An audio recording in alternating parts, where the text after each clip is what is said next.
South Florida has officially nerfed Steve. Hey, what's up everybody? Today I'm going to be talking about the new patch notes, quote unquote, that some of the TOs of South Florida have put up to nerf Steve because God knows he needs it, even though I still maybe think that Sonic is better. Steve is of course a lot more obnoxious. And if you've been following this, like any Steve drama, you know that Steve, 1, is a very strong character, 2, people don't like him, but 3, there are a lot of things that kind of are very different about games versus Steve, and I'm not just talking about blocks on stage, but a lot of slowing down the game, a lot of things that people deem unfair or cheating, like the MLG and PMLG tech. And there's been a lot of drama in majors for people just like not banning certain easy to ban things, but South Florida has finally pulled the trigger on it. So I wanted to show you what these patch notes are and kind of just talk about my opinions on them. And if you are curious about this kind of updates on the community, you can always subscribe to the channel, turn on notifications, ring the bell. I would appreciate it. And let's go. So posted by Narnia, one of the head TOs of South Florida, we had the South Florida Q1 2026 patch notes. Something about priority or like qualifying for the PR, which I don't really care that much about, but we are limiting Steve in the following ways. It's kind of funny because Steve isn't really a problem in South Florida. Riku doesn't really play Steve that much anymore, and then I do know that there is one other Steve player who I can't remember the tag of at the moment, who's pretty good, but I think is like not top 7 or 8 on the PR anyway. But still, I like someone getting the ball rolling because these things honestly need to happen. We are limiting Steve in the following ways. PMLG and MLG are banned and will result in a game loss, which I thought was already the case, but apparently that's not necessarily true because we saw Susu literally PMLG versus Gluttony at a French tournament, kill him for it, and that was fine, I guess, even though PMLG is basically banned everywhere. Maybe it's not banned in Europe, but I do know that PMLG has been banned at like majors and stuff like that for a long time, but either way, it is nice to get a solid ruling of like, hey, if you do this, game loss. There's no stock loss, there's no, oh, we have to figure, like, no, you're just stock or game loss, don't do it ever. Which I think is completely correct. I mean, PMLG is one of the reasons that I think Steve should be banned overall, just because it is really difficult to have to like pause the game and stop and then like rewind and save the replay and blah, blah, blah, blah, blah. So like it can be really a pain in the ass from like an administrative perspective to do that, which is one of the reasons I'm like, just ban him, because apparently Steve mains, even good ones, will do it. I'm looking at you, Susu. Just play more me sword fighter. It's gas. So that's a really big deal in my opinion, just like firmly banning it, super good. Mining below the ledge is banned and will result in a game loss. This is the most recent thing that has been very requested by a lot of players. If you've watched, especially Syrup's kind of rise to getting a lot better, Syrup mines under the stage a lot and it affects a ton of matchups. Steve, of course, already you kind of have difficulty approaching him because of his walls, because of his up tilt, up smash, good out of shield options, footstool down or out of shield, just like, you know, jabbing across the stage if someone hits your shield too unsafely. It can be a big problem, and mining below the ledge was kind of just like another layer of it because some characters genuinely can't interact. Like, I personally don't really care that much about this because Pikachu has a good tool against it with just Thunder Jolt, and it kind of disrupts him, but a lot of characters, especially a lot of meta characters, like Fox, like Mii Brawler, like, I'm sure there are a lot more, and like the risk reward is always going to be skewed in the Steve's favor here because he can like up smash through the stage, and then it cancels into like a double jump up air, and he gets like a full reversal off of it, which is just insane.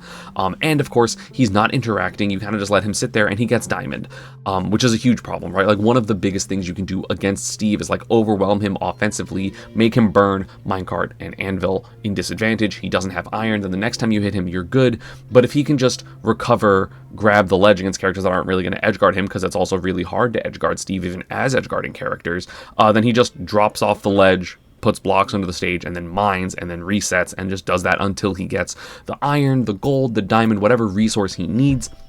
And it is incredibly degenerate. So doing that is just a game loss. You know, maybe some people would consider this a little harsh because I know that, for example, just as like a reference in terms of like Meta Knight, you know, with Planking with Meta Knight, Planking was banned kind of through the act of ledge grab limits, right? So it's like you could do it a little bit, but if you do it too much, you're going to be penalized if the game times out. I do personally like this extreme measure because it kind of just helps like swing the pendulum all the way back in the other direction, because like you really don't need to mine below the ledge as Steve. Like, again, maybe in a couple matchups you do, but also, oh no, Steve has a couple hard matchups, oh no, that's so difficult for him. Like, it's whatever. So I do think that mining below the ledge being banned is really good. I think it's like one of the most important things that TOs can do to make games not miserable to watch versus, or as like a Steve versus a different character, because like Steve already is kind of difficult to watch for a lot of players. I personally think it's very funny, like at tournaments and stuff, but I obviously like don't go out of my way to watch Steve players, and in fact I generally like don't make videos of people beating Steve players unless it's like someone beat a Cola for the first time, because people don't like watching Steve, and literally making a video about someone beating Steve is still not great like content, because it's like, oh, I have to analyze an entire Steve set, which people don't like. So this automatically going to make this way better, right? Them not being able to go onto the stage. If there's a major in South Florida, I'm sure this will count as well. So maybe like Let's Make Moves Miami will be using these rules as well. That would be nice. Because mining below the ledge, again, one of the most degenerate things. I really don't like it, and I know I just used a brawl comparison, but this actually applies to the third thing that is keeping Steve being banned, which is a player declaring that they are using Steve in the next game cannot pick or ban stages. So they do not get their counter picks, they do not get to ban stages, so they always get to go to whatever Steve's worst stage is in whatever matchup, which I personally really like. That happened with Meta Knight at some point in time in Smash Brawl, because obviously Meta Knight was an incredible character, the best character by far, and so people just started being like, hey, we're gonna have like the weirder stages on the rule set, but like you're not allowed to counterpick them because you're Meta Knight and you're the reason why these stages are banned. So people would generally get to I don't think it was Meta Knight couldn't counterpick. In general, it was Meta Knight can't counterpick these subset of stages, and then I think maybe he got like one less ban, but you know, with like Meta Knight versus Ice Climbers, I'm sure they got bans, but I don't 100% remember how it worked, but I do know that Meta Knight's stage picking was, like, I think it was Meta Knight can't ban stages, but then maybe he gets to counterpick the same or something like that, but like he can't counterpick specifically like Delfino, Halberd, the sharking stages, which I think is a big deal. And again, this is, in my opinion, really good. One, the stage list in Ultimate is like pretty neutered in general, which I'm sure there are a billion videos about stage lists that you can go look up. If you are curious about why, I think Walt turned down for Ult in his Ultimate channel, put one out. That's pretty good. But the stage list in Ultimate is pretty neutered, so Steve doesn't really have a bad stage. Like maybe in combination with a specific matchup like FD and Kazuya isn't great. But oh no, the 7-3, the character gets a counter pick when they're the 30% win rate. Like, I think that's fine. And I think that Steve is good enough on every single stage that, like, it's not actually that big of a deal. Not getting counter picks is a little bit bigger of a deal, because it's like, oh, you lost game one? Yeah, you're probably going to be screwed. But at the same time, hey, Steve deserves it, because I think Steve is a character for sure. It's a character of all time for sure. But I personally really like this, and I like that South Florida is experimenting, because if the Steve mains in South Florida are like, hey, actually this is a little bit too harsh, maybe we don't get to ban stages, but we also get to counterpick, or our opponents get to like have an extra stage ban, or some middle ground, I think that can be achieved if this ends up being too harsh. But if it's fine, then it's fine, and that's a good template moving forward for potential majors, potentially other regions, and I really like that South Florida is willing to kind of keep the ball rolling here.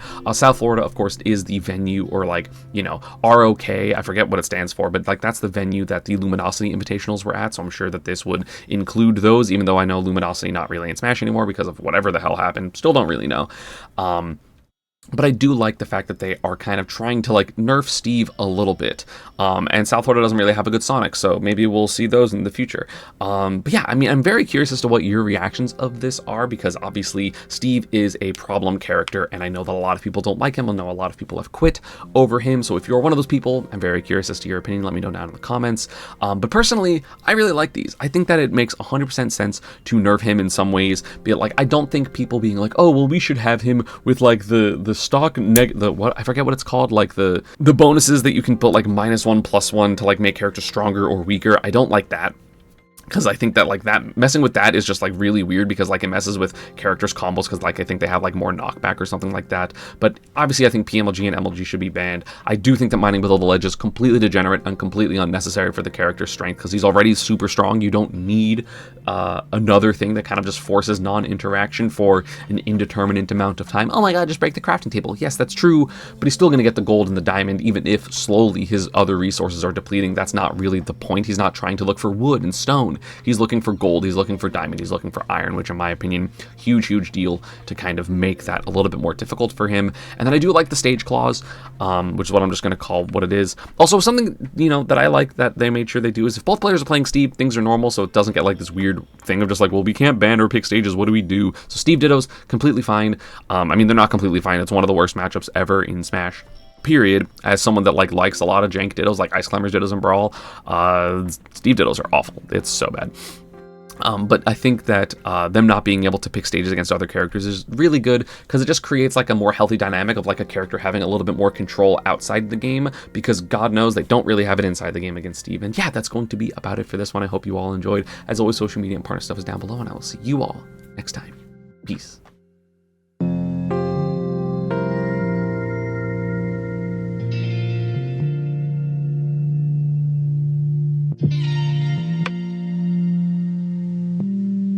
Thank you.